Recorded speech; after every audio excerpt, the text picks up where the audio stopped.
Hey, welcome back to Tony's Cool Tools. If it's your first time, thanks for stopping. Just a quick announcement.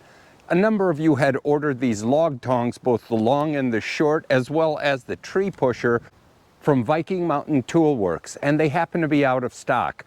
Well, they contacted me and let me know that their inventory had come in from overseas. So if you're still looking to order one of these, they have them in stock. So in the past, I've shown you several different winch devices, both gas-powered and hand-powered, like the gas-powered portable winch from the Portable Winch Company, the Mazdam rope puller, a standard come-along, and then this hang 'em high here. And you can check all these out on videos 50 and 80. On today's video, I'm going to tell you about a US company that has been around since 1934 making this tool. And the tool I'm referring to is made by the Scott company, and it's the Moore Power Puller. And to give you an idea as to who uses this type of tool, check this list out of all the companies that use it. I'm going to show you something between the gas-powered portable winch and the manual Mazdam rope puller, and that's the Moore Power Pull. Naturally, the gas-powered portable winch is super handy and moves very quickly, but it's also about $2,000 to $2,500 depending on accessories. And the rope puller here is awesome. It's economical at under $150, but it does have some limitations. So now we'll be covering the Moore Power Pull. Before we dive into the tool, I wanted to give you a little background on the company. First, as I mentioned, they are a US manufacturer. And they are in Newark. No, not New Jersey, Newark, Ohio. And though the company started in 1906, they didn't start producing the Moore Power Pull until 1934. The current owner is Amy Kent, and she purchased the company in 2005. And she's proud to say she is a woman-owned small business. Now, the Scott company not only sells this in the US through dealers and distributors, as well as on Amazon, but it also sells internationally through dealers and distributors. So you can find this pretty much throughout the world. So let me take you through some specs on the machine. As I mentioned, it is made in the United States, and the cost on it is anywhere from $350 to just under $500, depending on which model you take. And it's built like a tank. It's made out of cast iron, and it weighs in at 26 pounds. Now, there are two different models, the 2-ton and the 3-ton. Now, we'll be covering the 3-ton here. And to give you some idea on its capabilities, it could deadlift up to 6,000 pounds on this model here, and it can pull up to 12,000 pounds. And it does come with a calibrated handle, and if you're wondering what that is, it's made in such a way that if you exceed the maximum pressure on it, it will bend. Now, they don't want you to use a cheater bar on here. There is an extension that you can purchase to give you more leverage, but it also is calibrated so it'll bend if you exceed the pressure. Now, you do have two options for your cable. You can either get the standard 5/16 steel braided cable or the new Amstel blue cable. And I'll explain this a little bit later. There's a lot of benefits for this one. And the lengths are either 20 foot or 35 foot. And the one we're using here is 35 feet. And it also comes with these heavy-duty safety hooks, the three of them, two on the winch and one on the pulley here. And I'll show you those close up here in a moment.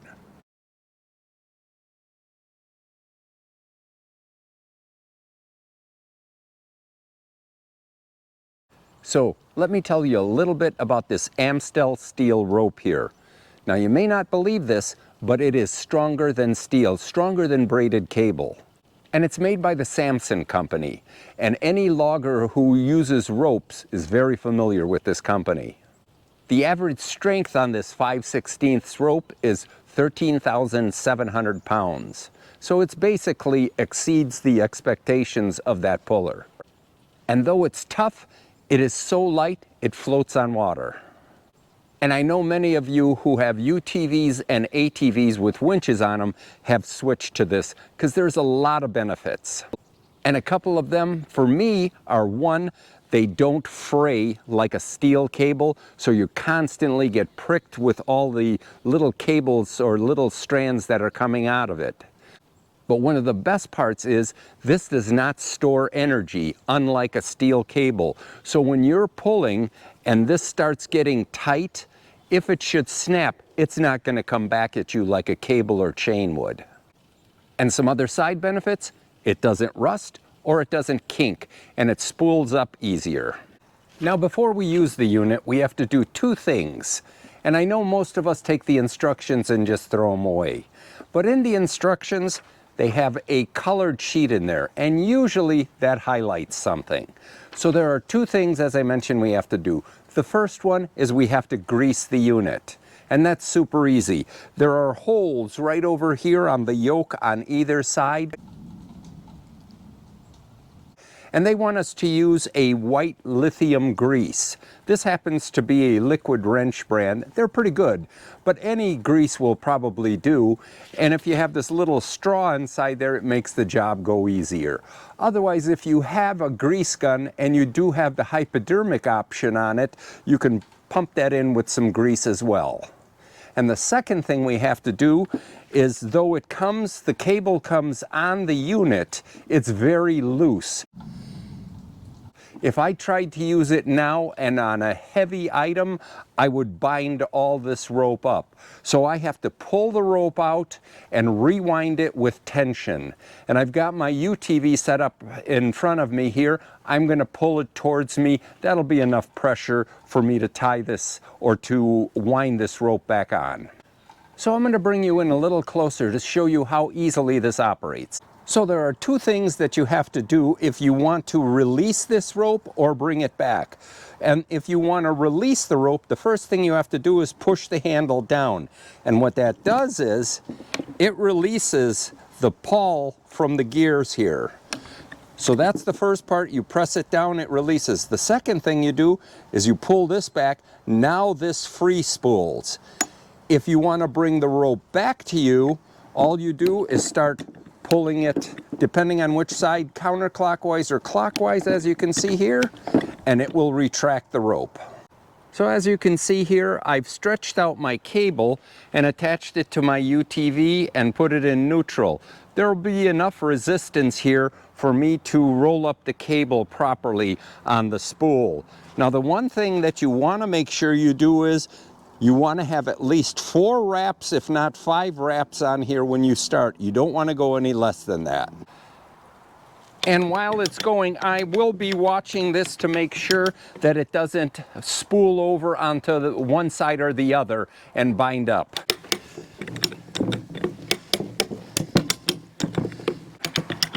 But that's how easy it is. Now I will say this is not the fastest way of moving something, but when you're stuck in a ditch or whatever and you're by yourself and you don't have a lot of money, I'll tell you what, this is the way to go. And we're almost done here. We've pulled the UTV all the way up here, and I'll show you how the cable wound on the drum here in just a minute. So we've spooled up the cable here. Now it's ready to go for our next pull, and we won't have any problems with the cable. So all I do is get the hook all the way to the end here, and it's ready for me to store. So now that we've done our pre-setup maintenance of both greasing the unit and reinstalling the rope, we're ready to pull. Now I'll show you how easy it is to do a single line pull or a double line pull. As I pointed out, all we do is press this handle down, lift this up, and we can unravel this to go to 35 feet. However, if we want to maximize this puller, we'll use the pulley to get double the amount of poundage that we could do of 12,000 pounds by using this pulley. And it's super simple. You just pull that out. Oh, and by the way, they do want you to grease this as well, this little pin right here. Whenever you're using it, put some white grease on it and you'll be fine. So now all we do is position the rope inside, put this on, put the arc clip back on here, snap it in.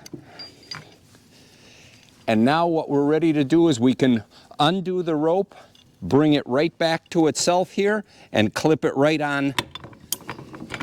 And now we can double the amount that we can pull. Let me show you. So an easy way I found to unravel the rope with not using your hands, step on this, bring the pawls up, grab the rope, and you can just undo the rope all the way. So I've got everything hooked up ready to pull. Let me show you. I went ahead and hooked it to the D-ring on the trailer at this end here, and we have a double line going all the way to the back, up to the trailer. Now, because it's only 35 feet of rope, I could do a single pull on this because the tractor only weighs under 4,000 pounds, so it's no big issue, but I just wanted to show you how the double line pull works, as well as saying if I had a larger skid steer that was not functioning and had to take it in, this is one tool that would really help me out, especially if it weighed 10,000 pounds or more. I could easily do a double line pull, and like as you can see here, I'm doing a double line pull, but I'm short on my rope, so I just extended it with a piece of chain. So let's give it a quick try here. I'm not going to do the whole thing because that's boring, but I'll give you the concept here. Now there's no doubt it's going to take me a long time to get this tractor up on this trailer. However, if you've checked the cost of towing lately, for me to take that tractor to my tractor dealer, it's between $250 and $300 one way. So it kind of pays to have something like this in your back pocket just in case. Oh, and one other thing. If I had the extension handle on here, it would give me more leverage and a lot easier pull. Just a little tip. Now, though I mentioned previously that the Amstel steel rope does not hold energy and it won't come back at me, since I'm using a piece of chain at the end of it, I went ahead and wrapped it with a blanket, so just in case something should happen, the blanket will absorb the chain energy. And as you can see, because I'm spooling under tension, the rope is winding perfectly on the drum right there. Slowly but surely we're getting there. It only goes 3 clicks per time. So I've gotten this as far as I can now with the double pull. I went ahead and put a wheel chock in the back. I'm going to loosen it up and take the chain out and then just undo the double pull, put a single pull on it so I can get it as close as I can to the front, and it'll be done.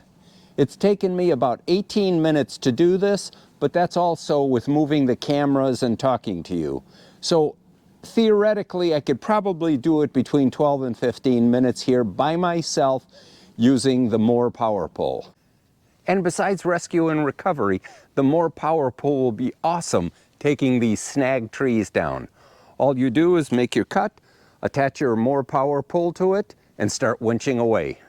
Now I know I'm exaggerating with this stump here, but the more power pull will do fantastic with smaller stumps like this, ripping them out of the ground just by anchoring them to something else and having 12,000 pounds of pulling power. I forgot to mention as well, if you have any boulders or large rocks, with a sling and the more power pull, you'll be able to yank them out and move them by yourself. So now that we've covered the Scott more power pull, let me give you some pros and cons. First, to be able to deadlift 6,000 pounds or pull 12,000 pounds is amazing. So at 26 pounds, it's super light and portable. You can leave it in your vehicle or put it in your toolbox. And it's built like a tank, so you can give it to your grandkids. And the Amstel rope is phenomenal as far as not fraying, rusting, and it doesn't kink up like the braided cable does. And it's awesome for directional felling, vehicle recovery, lifting up large boulders or moving large boulders, as well as doing stumps. Now, as far as cons go, there's only a few of them. The number one complaint naturally is going to be the cost. But when you buy quality tools, you have to pay for them. And the other con is the limited length of rope. 35 feet, and that's on a single pull. If you cut that in half by doing a double pull, you only got 17.5 feet. But a lot of times that's more than the other come-alongs that you'll find on the market. And the other thing is the winch is slow, 2 to 3 clicks per time. So it's going to take you some time to bring the item in that you're winching. And one of the cons that people had after doing some research, and I don't think it is, but this paint chipping. Let me give you some information on it. When I spoke with the owners, they say all they do with this tool, this rope is not on it, they take the whole tool and they dip it into a tub of automotive paint, lift it up and let it dry. That's all they do. So it flakes off over here. And they basically state and tell you right away, if you're looking for a pretty tool, you don't want the more power pull. It is a tank and it works great, but this paint is going to flake off. Now you don't have to take my word on this. The Amazon rating on this tool is 4.8. Now the one thing is, I will tell you when looking for this tool, I'll have information in the info section below, but I would check Amazon as well as the 2 distributors that they have, and that is Bailey's and Forestry Supply. And like I said, I'll have the information in the info section below. So if you found this video on the More Power Puller informative, please like, share, and subscribe, and give me a thumbs up as well.